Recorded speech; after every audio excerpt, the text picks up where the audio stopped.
Viewers welcome back now programme जी doctor साहब अगले इशू तो पहले ਅਸੀਂ ਦਰਸ਼ਕਾਂ ਤੇ ਸਰੋਤਿਆਂ ਨੂੰ ਫਿਰ ਦੁਬਾਰਾ ਦੱਸ ਦਈਏ व्यूअर्स ਜੇ ਤੁਸੀਂ ਟੀਵੀ 84 ਨਾਲ ਜਾਂ ਪ੍ਰੋਗਰਾਮ ਸੱਚੋ ਸੱਚ ਨਾਲ ਫੇਸਬੁੱਕ ਰਾਹੀਂ ਜੁੜੇ ਹੋ ਤਾਂ ਇਸ ਨੂੰ ਵੱਧ ਤੋਂ ਵੱਧ ਲਾਈਕ ਕਰੋ ਤੇ ਸ਼ੇਅਰ ਕਰੋ ਤੇ ਨਾਲ ਹੀ YouTube ਤੇ ਸਬਸਕ੍ਰਾਈਬ ਵੀ ਕਰੋ ਅਸੀਂ ਇਹ ਵੀ ਦੱਸ ਦੇਣਾ ਚਾਹੁੰਦੇ ਕਿ ਜੋ ਸਾਡੇ ਪ੍ਰੋਗਰਾਮ ਦਾ ਸਮਾਂ ਸੀਮਾ ਹੈ ਉਹ 7:30 ਤੋਂ ਲੈ ਕੇ 9 ਵਜੇ ਤੱਕ ਹੈ so keep watching TV 84 thank you so much ਜੀ ਡਾਕਟਰ ਸਾਹਿਬ ਅਗਲੇ ਇਸ਼ੂ ਬਾਰੇ ਤੁਹਾਡੇ ਵਿਚਾਰ ਜਾਣਨੇ ਚਾਹਾਂਗੇ ਦੇਖੋ ਇੱਕ ਅਨਾਉਂਸਮੈਂਟ ਮੈਂ ਵੀ ਕਰਦੇ ਹਾਂ ਜੀ ਬਹੁਤ ਵਾਰ ਇਤਿਹਾਸ ਦੇ ਵਿੱਚ ਜਿਹੜੇ ਨਵੇਂ ਖੋਜੀ ਨਵੇਂ ਆਈਡੀਆਜ਼ ਨਾਲ ਜਾਂ ਜ਼ੀਲ ਨਾਲ ਲੱਗਦੇ ਨੇ ਉਹ ਨਵੀਆਂ ਚੀਜ਼ਾਂ ਕੱਢ ਕੇ ਲਿਆਉਂਦੇ ਨੇ ਬਹੁਤ ਕੁਝ ਜਿਹੜਾ ਧਰਤੀ ਦੇ ਵਿੱਚ ਜਿਹੜਾ ਉਹ ਪਿਆ ਜਾਂ ਧਰਤੀ ਦੇ ਵਿੱਚ ਦੱਬ ਜਾਂਦਾ ਉਹਨੂੰ ਖੋਦ ਕੇ ਕੱਢ ਲੈਂਦੇ ਨੇ ਇਹ ਦੁਨੀਆ ਦੇ ਵਿੱਚ ਚੱਲਦਾ ਜਿਵੇਂ ਅੱਜ ਦੀ ਖਬਰ ਜਿਹੜਾ ਉਹ ਅਲੈਗਜ਼ੈਂਡਰੀਆ ਇਜਿਪਟ ਦਾ ਸ਼ਹਿਰ ਹੈ ਉਹਦੇ 'ਚ ਉਹਨਾਂ ਨੂੰ ਇੱਕ ਵੱਡਾ ਕੌਫਨ ਮਿਲਿਆ ਔਰ ਉੱਥੇ ਹੀ ਸਿਕੰਦਰ ਦੀ ਮੌਤ ਹੋਈ ਸੀ ਅਲੈਗਜ਼ੈਂਡਰ ਦੀ ਉਹਨਾਂ ਨੇ ਕਿਹਾ ਜੀ ਇਹਦੀ ਸੰਭਾਵਨਾ ਹੈ ਕਿ ਵੀ ਉਹਦੇ 'ਚ ਪਤਾ ਨਹੀਂ 30 ਟਨ ਹੈ ਔਰ ਅਜੇ ਖੋਲ੍ਹਣਾ ਹੈ ਕਿ ਵੀ ਇਹ ਲੱਗਦਾ ਹੈ ਵੀ ਹੋ ਸਕਦਾ ਹੈ ਸਿਕੰਦਰ ਦੀ ਡੈੱਡ ਬਾਡੀ ਹਮੇਸ਼ਾ ਹੀ ਇੱਕ ਮਿਸਟਰੀ ਰਹੀ ਹੈ ਸ਼ਾਇਦ ਇਹ ਕੌਫਨ ਉੱਥੇ ਹੀ ਉਹ ਮਰਿਆ ਸੀ ਇਹਦੇ ਬਾਰੇ ਤਾਂ ਕਨਫਰਮੇਸ਼ਨ ਹੈ ਸੋ ਇਸੇ ਤਰ੍ਹਾਂ ਸਾਡੇ ਵੀ ਇਤਿਹਾਸ ਦੇ ਬਹੁਤ ਸਾਰੇ ਐਸੇ ਚੈਪਟਰ ਨੇ ਜਿਨ੍ਹਾਂ ਦੇ ਵਿੱਚ ਅਜੇ ਅਸੀਂ 550 ਸਾਲ ਦੀ ਬਾਲੜੀ ਜਿਹੀ ਕੌਮ ਹੈ ਨਵੀਆਂ ਤਬਦੀਲੀਆਂ ਜਿਹੜੀਆਂ ਨੇ ਉਹ ਨਵੀਂ ਖੋਜ ਨਾਲ ਜੁੜੀਆਂ ਹੋਈਆਂ ਨੇ ਅੱਜ ਸਾਡੇ ਸਟੂਡੀਓ ਦੇ ਵਿੱਚ ਜਿਹੜੀ ਹੈ ਹਰਿਆਣੇ ਤੋਂ ਇੱਕ ਉਹ ਸਿੱਖ ਟੀਮ ਜਿਹੜੇ ਕਿ ਜ਼ੀਲ ਨਾਲ ਲੱਗੇ ਹੋਏ ਨੇ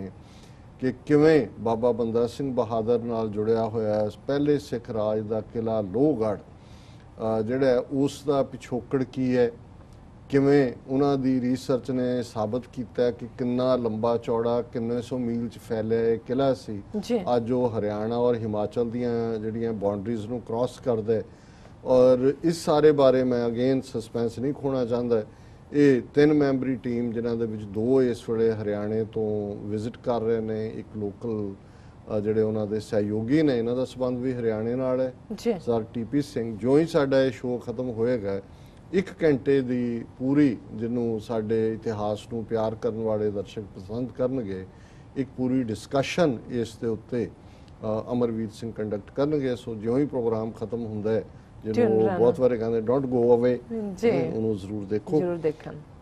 ਦੇਖੋ ਇੱਕ ਪਾਸੇ ਜਿੱਥੇ ਅਸੀਂ ਪਹਿਲਾਂ ਮਿਸਟਰ KC ਸਿੰਘ ਦਾ ਆਰਟੀਕਲ ਡਿਸਕਸ ਕੀਤਾ ਔਰ ਉਹਦੇ 'ਚ ਇੱਕ ਐਲੀਮੈਂਟ ਜਿਹੜਾ ਉਹਨੇ ਵੀ ਐਡਮਿਟ ਕੀਤਾ ਕਿ ਜਿਹੜੀ ਹਿੰਦੂਤਵਾਦੀ ਆਈਡੀਓਲੋਜੀ ਹੈ ਇਹ ਬਾਹਰ ਸਿੱਖਾਂ ਨੂੰ ਕੰਸੋਲੀਡੇਟ ਕਰ ਰਹੀ ਹੈ ਜਾਂ ਖਾਲਿਸਤਾਨ ਦੇ ਨਾਲ ਜੋੜ ਰਹੀ ਹੈ ਇੱਕ ਰਿਪੋਰਟ ਜਿਹੜੀ ਕਿ 400 ਸਫ਼ੇ ਦੀ ਅੱਜ ਜਿਸ ਦਾ ਬੇਸ ਅੱਡ ਜਿਹੜੇ ਆਰਟੀਕਲਸ ਮਾਇਰ ਐਕਸਪਰਟਸ ਨੇ ਉਹਨਾਂ ਨੇ ਮੋਦੀ ਸਰਕਾਰ ਦੀ 4 ਸਾਲ ਦੀ ਕੀ ਪਰਫਾਰਮੈਂਸ ਹੈ ਉਹਦੇ ਤੇ ਉਹਨਾਂ ਨੇ ਦਿੱਤੀ ਹੈ ਔਰ ਇਸ ਰਿਪੋਰਟ ਦਾ ਨਾਂ ਹੀ ਉਹਨਾਂ ਨੇ ਇਹ ਰੱਖਿਆ ਡਿਸਮੈਂਟਲਿੰਗ ਇੰਡੀਆ ਇਹ 4 ਈਅਰ ਰਿਪੋਰਟ ਡਿਸਮੈਂਟਲ ਹੁੰਦਾ ਤੋੜਨਾ ਕਿ ਭਾਰਤ ਨੂੰ ਤੋੜਨਾ ਇਹ ਹੈ ਔਰ ਇਹ 400 ਸਫ਼ੇ ਦੀ ਰਿਪੋਰਟ 'ਚ ਇਸ ਨੂੰ ਕਾਰਵਾਂ ਡੇਲੀ ਨੇ ਪਬਲਿਸ਼ ਕੀਤਾ ਔਰ ਇਹਦੀ ਹੈਡਲਾਈਨ ਇਹ ਹੈ Modi government turned country into republic of hate pushed it towards economic crisis report ਉਹਨੇ 400 ਸਫ਼ੇ ਦੀ ਰਿਪੋਰਟ ਕਹਿੰਦੀ ਹੈ ਕਿ ਭਾਰਤ ਅੱਜ ਕੋਈ ਸੋਸ਼ਲਿਸਟ ਰਿਪਬਲਿਕ ਨਹੀਂ ਹੈ ਜਾਂ ਡੈਮੋਕ੍ਰੈਟਿਕ ਰਿਪਬਲਿਕ ਨਹੀਂ ਹੈ ਰਿਪਬਲਿਕ ਆਫ ਹੇਟ ਨਫ਼ਰਤ ਦੇ ਵਣਜਾਰਿਆਂ ਨੇ ਨਫ਼ਰਤ ਦਾ ਹੀ ਰਿਪਬਲਿਕ ਬਣਾਉਣਾ ਸੀ ਔਰ ਉਹਨੇ ਇਕਨੋਮਿਕਲੀ ਵੀ ਅੱਜ ਆਰਥਿਕ ਤੌਰ ਤੇ ਭਾਵੇਂ ਮਨਮੋਹਨ ਸਿੰਘ ਦੇ ਅਸੀਂ ਕ੍ਰਿਟਿਕ ਰਹੇ ਹਾਂ ਡਿਊ ਟੂ ਡਿਫਰੈਂਟ ਰੀਜ਼ਨਸ ਪਰ ਇਹਦੇ 'ਚ ਕੋਈ ਸ਼ੱਕ ਨਹੀਂ ਹੈ ਕਿ ਉਹਦੇ 10 ਸਾਲ ਦੇ ਪੀਰੀਅਡ 'ਚ ਇਕਨੋਮੀ ਆਰਥਿਕਤਾ ਜਿਹੜੀ ਹੈ ਉਹ ਅੱਗੇ ਨੂੰ ਗਈ ਸੀ ਲੇਕਿਨ ਇਹ ਰਿਪੋਰਟ ਵੀ ਕਹਿੰਦੀ ਹੈ ਕਿ ਅੱਜ ਇੱਕ ਇਕਨੋਮਿਕਲ ਕ੍ਰਾਈਸਿਸ ਹੈ ਔਰ ਇਹ ਜਿਹੜੀ ਹੈ ਇਸ ਡਿਸਮੈਂਟਲਿੰਗ ਇੰਡੀਆ 4 ਈਅਰ ਰਿਪੋਰਟ और full of data to prove the title and articles ये सारे ਇਹਦੇ 'ਚ ਨੇ ਔਰ BJP ਬਾਰੇ ਜੋ ਕਮੈਂਟ ਕੀਤਾ ਮੈਂ ਕਹਿ ਹੀ ਦਿੱਤਾ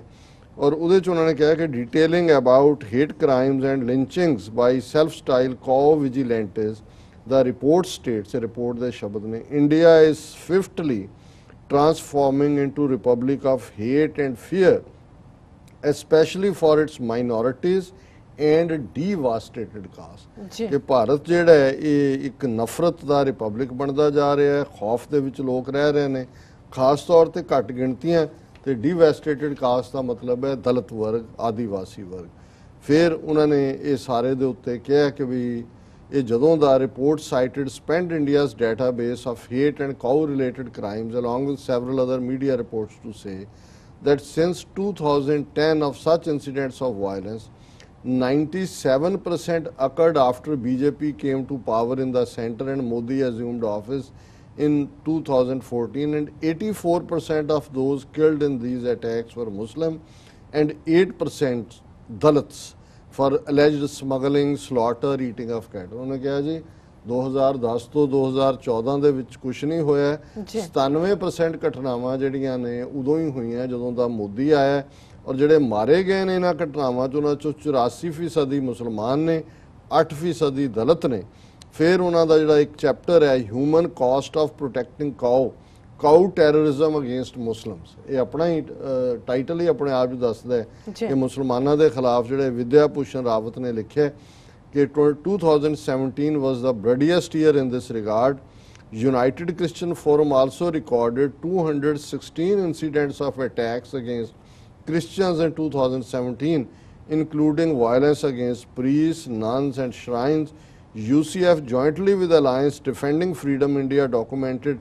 at least 351 cases of violence in 2017 alone. Christians ने भी 351 ਤੇ 216 ਇੰਡੀਪੈਂਡੈਂਟ ਘਟਨਾਵਾਂ ਜਿਹੜੀਆਂ ਨਨਸ ਦੇ ਖਿਲਾਫ, ਕ੍ਰਿਸਚਨ ਸੰਸਥਾਵਾਂ ਦੇ ਖਿਲਾਫ ਹਮਲਿਆਂ ਦੀਆਂ ਹੋਈਆਂ ਇਹਨਾਂ ਦਾ ਜ਼ਿਕਰ ਕੀਤਾ ਹੈ। ਔਰ ਇਹ ਜਿਹੜਾ ਇਸ ਰਿਪੋਰਟ ਨੂੰ ਕਨਸਟੀਟਿਊਸ਼ਨ ਕਲੱਬ ਦਿੱਲੀ ਦੇ ਵਿੱਚ ਰਿਲੀਜ਼ ਕੀਤਾ ਗਿਆ, ਔਰ ਇਸ ਦੇ ਵਿੱਚ ਜਿਨ੍ਹਾਂ ਦਾ ਅਸੀਂ ਅੱਗੇ ਵੀ ਇੱਕ ਆਰਟੀਕਲ ਡਿਸਕਸ ਕੀਤਾ ਸੀ ਕਿ ਅਸਾਮ ਦੇ ਵਿੱਚ ਕਿਵੇਂ ਜਿਹੜਾ ਕਰੋੜਾਂ ਮੁਸਲਮਾਨਾਂ ਨੂੰ ਗੈਰ ਕਾਨੂੰਨੀ ਦੱਸ ਕੇ ਬੰਗਲਾਦੇਸ਼ੀ ਮੁਸਲਮਾਨ ਕਿਹਾ ਜਾ ਰਿਹਾ। ਉਹਨਾਂ ਨੇ ਹਰੇਸ਼ ਮੰਡੇਰ ਉਹਨਾਂ ਨੇ ਕਿਹਾ ਕਿ mob lynching is transition of hate into mobs feeling empowered to go out and attack on the people of particular community, and this is more। ਉਹਨਾਂ ਨੇ ਕਿਹਾ ਜੀ ਜਿਹੜੀ ਹੇਟਡ ਹੁੰਦੀ ਮੌਬ ਲਿੰਚਿੰਗ ਕੀ ਹੈ, ਇਹੀ ਹੈ ਵੀ ਤੁਸੀਂ ਉਹਨਾਂ ਨੂੰ ਇੰਨਾ ਕੁ ਨਫ਼ਰਤ ਨਾਲ ਭਰ ਦਿੱਤਾ ਹੈ ਕਿ ਕਰਾਊਡ ਬਾਹਰ ਜਾਂਦੀ ਹੈ ਔਰ ਉਹ ਜਾ ਕੇ ਜਿਹਨੂੰ ਮਰਜ਼ੀ ਲਿੰਚ ਕਰਕੇ ਮਾਰ ਦਿੰਦੀ ਹੈ। ਫਿਰ ਉਹਨਾਂ ਨੇ ਕਿਹਾ it's not my claim that Mr. Modi and his ministers are organizing lynch mobs, but it is my claim that they have created an environment in which lynch mob feel encouraged, legitimized and heroic nationalists if they go out and attack particular community। ਉਹਨੇ ਕਿਹਾ ਵੀ ਮੈਂ ਇਹ ਨਹੀਂ ਕਿਹਾ ਵੀ ਮੋਦੀ ਕਹਿੰਦਾ lynch, ਪਰ ਉਹਨਾਂ ਨੇ ਔਰ ਉਹਦੇ ਸਾਰੇ ਸਾਥੀਆਂ ਨੇ ਮਾਹੌਲ ਪੈਦਾ ਕਰ ਦਿੱਤਾ ਕਿ ਜਿਹੜੀ ਭੀੜ ਜਾ ਕੇ ਖਾਸ ਕਮਿਊਨਿਟੀਜ਼ ਦੇ ਲੋਕਾਂ ਨੂੰ ਮਾਰਦੀ ਹੈ ਜਾਨੋਂ, ਉਹ ਸਮਝਦੀ ਹੈ ਵੀ ਉਹ ਰਾਸ਼ਟਰ ਦੀ ਸੇਵਾ ਕਰ ਰਹੇ ਨੇ। We find in every case where BJP cabinet ministers and elected representatives have celebrated lynching, the victim has always been a Muslim, and they have not celebrated lynching where non-Muslims were attacked। उन्होंने कहा जी उदों ही celebrate किया है जो मुस्लिम मारे गए, non-Muslim वेड़े नहीं करते। Those who celebrate the legitimized lynching celebrate and legitimized lynching have also committed crime। Mander ਸਕੇਤਿੰਗ ਉਹਨਾਂ ਨੇ ਕਿਹਾ ਜੀ ਜਿਹੜਾ ਸੈਲੀਬ੍ਰੇਟ ਕਰ ਰਿਹਾ ਕਿ ਤੁਸੀਂ ਕੁੱਟ-ਕੁੱਟ ਕੇ ਮਾਰਤਾ ਉਹ ਵੀ ਕ੍ਰਾਈਮ ਕਰ ਰਿਹਾ। ਸੋ ਇਹ ਸਾਰਾ ਇਸ਼ੂ ਜਿਹੜਾ ਉਹਦੇ ਚ ਉਹਨਾਂ ਨੇ ਹਿੰਦੂਤਵਾ ਅਨਲਿਮਿਟਿਡ ਦੇ ਥੱਲੇ ਇੱਕ ਆਰਟੀਕਲ ਹੈ ਮਿਸਟਰ ਸੁਭਾਸ਼ ਗਟੇੜ ਦਾ। ਫਿਰ ਉਹਨਾਂ ਨੇ ਕਿਹਾ ਕਿ ਵੀ ਜਿਹੜੀ ਪੁਲਿਸ ਦਾ ਐਟੀਟਿਊਡ ਹੈ where the mob attacks the victims under whatever pretext it can think of the police, the most visible of the state's arm normally turns a mute spectator or at times even prods the attackers, he wrote। ਉਹਨਾਂ ਨੇ ਕਿਹਾ ਜੀ ਜਦੋਂ ਕਿਸੇ ਤੇ ਹਮਲਾ ਹੋ ਰਿਹਾ ਕੀ ਕਰੇਗਾ, ਪੁਲਿਸ ਵੱਲ ਦੇਖੇਗਾ, ਜਾਂ ਉਹ ਚੁੱਪ ਕਰਕੇ ਰਹਿੰਦੇ ਨੇ ਤੇ ਜਾਂ ਉਹ ਹਮਲਾ ਕਰਨ ਵਾਲਿਆਂ ਦੇ ਨਾਲ ਰਲੇ ਹੁੰਦੇ ਨੇ। ਫਿਰ ਉਹਨਾਂ ਨੇ ਹਿੰਦੁਸਤਾਨ ਟਾਈਮਜ਼ ਨੂੰ ਕੋਟ ਕੀਤਾ ਕਿ ਕਿਵੇਂ ਜਿਹੜਾ ਨੈਸ਼ਨਲ ਹੇਟ ਕ੍ਰਾਈਮ ਟਰੈਕਰ ਹੈ 150 ਹੇਟ ਕ੍ਰਾਈਮ ਜਿਹੜੇ ਨੇ ਉਹ ਪਹਿਲਾਂ ਰਿਪੋਰਟ ਹੋਏ, ਪਰ ਨਾਲ ਦੀ ਨਾਲ ਜਿਹੜੇ ਨੇ ਉਹ ਉਹਨਾਂ ਨੇ ਉਹਦੇ ਚੋਂ ਵਿਦਡਰਾ ਕਰ ਲਏ। ਉਹ ਦੱਸਦਾ ਹੈ ਵੀ ਸਟੇਟ ਕਿਵੇਂ ਐਕਟ ਕਰ ਰਹੀ ਹੈ। ਫਿਰ ਉਹਨਾਂ ਨੇ ਹੇਟ ਸਪੀਚਸ ਦੀ ਗੱਲ ਕੀਤੀ ਕਿ ਕਿਵੇਂ ਸੀਨੀਅਰ ਲੀਡਰਸ ਉਹਦੇ 'ਚ 28 ਸਿਟਿੰਗ MP ਤੇ MLA ਨੇ BJP ਦੇ ਜਿਨ੍ਹਾਂ ਦੇ ਖਿਲਾਫ ਹੇਟ ਸਪੀਚ ਦੇ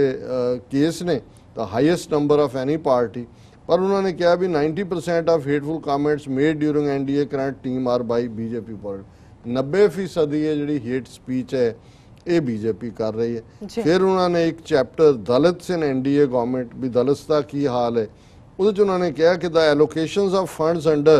scheduled caste sub plan for the last 4 years indicates the government's lack of will in the economic empowerment of the community. Not a single year has seen allocation of SCC as per population percentage। ਉਹਨਾਂ ਨੇ ਕਿਹਾ ਜਿਹੜੇ fund ਪਏ ਨੇ 4 ਸਾਲਾਂ 'ਚ ਉਹਨਾਂ ਨੇ ਦਿੱਤਾ ਹੀ ਨਹੀਂ, ਉਹ ਚਾਹੁੰਦੇ ਹੀ ਨਹੀਂ ਕਿ ਦਲਿਤ ਜਿਹੜੇ ਨੇ ਆਰਥਿਕ ਤੌਰ ਤੇ ਉੱਪਰ ਉੱਠਣ। ਫਿਰ ਉਹਨਾਂ ਨੇ ਇਸ ਦੇ ਬਾਰੇ ਹੋਰ ਵੀ ਜਿਹੜਾ ਕਾਫੀ ਡਾਟਾ, ਲੰਬੀ ਰਿਪੋਰਟ ਹੈ 400 ਪੇਜਿਸ, ਮੈਂ ਨਹੀਂ ਡਿਸਕਸ ਕਰ ਸਕਦਾ। ਫਿਰ ਉਹਨਾਂ ਨੇ ਕਿਹਾ ਵੀ ਜਿਹੜੇ ਕ੍ਰਾਈਮ ਹੋਏ ਨੇ ਸ਼ਡਿਊਲ ਕਾਸਟ ਦੇ ਖਿਲਾਫ, ਉਹ ਉਹਦੇ ਮੁਕਾਬਲੇ ਜਿਹੜਾ ਇਸ ਵੇਲੇ 47,064 ਕੇਸ ਨੇ ਜਿਹੜੇ ਸ਼ਡਿਊਲ ਕਾਸਟ ਦੇ ਉੱਤੇ ਹਮਲੇ ਨੇ, ਜਿਹੜਾ ਕਿ ਪਿਛਲੇ ਰਜੀਮ ਨਾਲੋਂ 19% ਇਨਕਰੀਜ਼ ਹੈ ਫਿਗਰ। ਫਿਰ ਮੋਦੀ ਸਰਕਾਰ 'ਚ ਐਗਰੀਕਲਚਰ, ਇਕੋਨਮੀ, ਐਜੂਕੇਸ਼ਨ ਦਾ ਕੀ ਹਾਲ ਹੈ। ਫਿਰ ਉਹਨੇ ਕਿਹਾ ਵੀ ਜਿਹੜੀ ਹੈ ਇਸ ਵੇਲੇ ਐਗਰੀਕਲਚਰ ਪ੍ਰੋਡਿਊਸ ਲੋ -0.2% ਤੇ ਆ ਗਈ 2014 ਤੋਂ ਬਾਅਦ। ਫਿਰ ਇਹ ਸਾਰੇ ਦੇ ਨਾਲ ਉਹਨਾਂ ਫਾਰਮਰ ਸੁਸਾਈਡ ਹੈਵ ਕੰਟੀਨਿਊਡ ਅਨਅਬੇਟਡ, ਕਿਸਾਨਾਂ ਦੇ ਆਤਮਘਾਤ ਚੱਲ ਰਹੇ ਨੇ। Suicides by farmers rose 42% between 2014 and 2015, or over 36,000 farm suicides were reported in the first 3 years of BJP government. कि 42% मौतां किसानां दियां वधियां ने। 36,000 किसानां ने 3 साल दे विच BJP दे रूल दे आत्मघात कीते। और इहदे 3 BJP ruled states Maharashtra, Madhya Pradesh and Chhattisgarh accounted for over 50% of all farmer suicide. कि जेड़े इस सारे दे विच 36,000 मरे ने, उन्हां चों 50% उन्हां 3 स्टेटां चों ही ने जिथे BJP दी हुकूमत है। फिर उन्होंने कहा कि भी NDA government gave a very big shocks to the Indian economy with its 2 dimensions, demonetisation and GST, goods and service tax. ये बड़े शॉकर ने, इस दे उत्ते गल है। फिर एक हैडिंग है विमेन सेफ्टी एंड पॉलिटिक्स। ਜਿਹੜੇ ਔਰਤਾਂ ਦੇ ਉੱਤੇ ਹਮਲੇ ਨੇ ਉਹ ਬਹੁਤ ਜ਼ਿਆਦਾ ਰੇਪ ਹੋਏ ਨੇ, ਜਿਵੇਂ ਕਠੂਆ ਰੇਪ ਦਾ ਜ਼ਿਕਰ ਹੈ, ਉਨਾਓ ਉੱਤਰ ਪ੍ਰਦੇਸ਼ ਦੇ ਵਿੱਚ ਕੀ ਹੋਇਆ। And also the rallies token out in support of accused BJP leaders, ਕਿ BJP ਵਾਲੇ ਕਠੂਆ 'ਚ ਜਿਨ੍ਹਾਂ ਨੇ ਗੈਂਗ ਰੇਪ ਕੀਤਾ ਉਹਨਾਂ ਦੇ ਹੱਕਾਂ 'ਚ ਰੈਲੀ ਕੱਢ ਰਹੇ ਨੇ। ਔਰ ਇਸ ਸਾਰੇ ਦੀ ਡਿਟੇਲ ਹੈ ਕਿ ਵੀ ਉਹਨਾਂ ਨੇ ਕਿਵੇਂ ਆਊਟਲੁੱਕ ਮੈਗਜ਼ੀਨ ਨੂੰ ਕੋਟ ਕੀਤਾ ਕਿ ਕਿਸ ਆਧਾਰ ਦੇ ਉੱਤੇ ਕਿਵੇਂ ਜਿਹੜਾ ਰਾਸ਼ਟਰੀ ਸਵੈ ਸੇਵਕ ਸੰਘ ਨੇ ਜਿਹੜਾ ਉਹ 31 ਦੇ ਕਰੀਬ ਟਰਾਈਬਲ ਬੱਚੀਆਂ ਆਸਾਮ ਤੋਂ ਗੁਜਰਾਤ ਤੇ ਪੰਜਾਬ 'ਚ ਉਹਨਾਂ ਨੂੰ RSS ਕਾਡਰ ਦੇ ਵਿੱਚ ਲਿਆਂਦਾ ਹੈ। ਐਂਟਾਈ ਹਿਊਮਨ ਟ੍ਰੈਫਿਕਿੰਗ ਕੀ ਹੈ, ਔਰ ਇਹ ਸਾਰਾ ਜਿਹੜਾ ਆਈਡੈਂਟੀਟੀ ਅੰਡਰ ਥ੍ਰੈਟ। ਔਰ ਉਹਦੇ 'ਚ ਉਹਨਾਂ ਨੇ ਅਖੀਰ 'ਚ ਇਹ ਜਿਹੜਾ ਕਿਹਾ ਕਿ ਵੀ ਸਾਈਦਾ ਹਮੀਦ ਜਿਹੜੀ ਪਲੈਨਿੰਗ ਕਮਿਸ਼ਨ 'ਚ ਫਾਰਮਰ ਮੈਂਬਰ ਰਹੀ ਹੈ, ਉਹਨੇ ਰਿਪੋਰਟ ਦੇ ਵਿੱਚ ਇਹ ਕਿਹਾ, today my identity has been restricted to a Muslim woman only, while earlier I had multiple identities like a woman, an Indian, a South Asian too. But Babri Masjid demolition, Gujarat riots 2002, Muzaffarnagar riots 2013 have been 3 big stages that deepened my identity. More, we don't think that whose hands are stained with the blood of Muslims can ever be a savior of Muslim women. उन्होंने कहा कि भाई आज ना मैं Indian है, ना मैं औरत है, ना मैं साउथ एशियन है, मैं तो एक मुसलमान रह गई हैं। और जिहदे हथ मुसलमानों के खून नाल रंगे हुए ने, उन्होंने तो कोई की एक्सपैक्ट करे कि मुसलमानों का किवें सेवियर होएगा। और एंड च उन्होंने रिपोर्ट किया कि Indian culture in darkness. In the report former civil servant, renowned Hindi poet and former chairman of Lalit Kala academy Ashok Vajpayee, इन्हें अपना साहित्य अकादमी अवार्ड भी वापस करता सी, उन्होंने ये कहा, besides the new culture of violence, the most harm I see is the degradation of language. उन्होंने कहा जी कल्चर का तो बेड़ा गर्क होया ही है, ज़बान का भी हो। Now public communication has become abusive, threatening and quarreling. ਤੁਸੀਂ ਸੋਸ਼ਲ ਮੀਡੀਆ ਤੇ ਦੇਖ ਸਕਦੇ ਹੋ, ਧਮਕੀਆਂ ਨੇ ਜਾਂ ਗਾਲੀ ਗਲੋਚ ਹੈ ਜਾਂ ਝਗੜਾ ਹੈ। Now from top to bottom lies being told, ਉੱਤੋਂ ਥੱਲੇ ਤੱਕ ਝੂਠ ਪਰੋਸਿਆ ਜਾ ਰਿਹਾ ਹੈ। Whatever is happening is not just against soul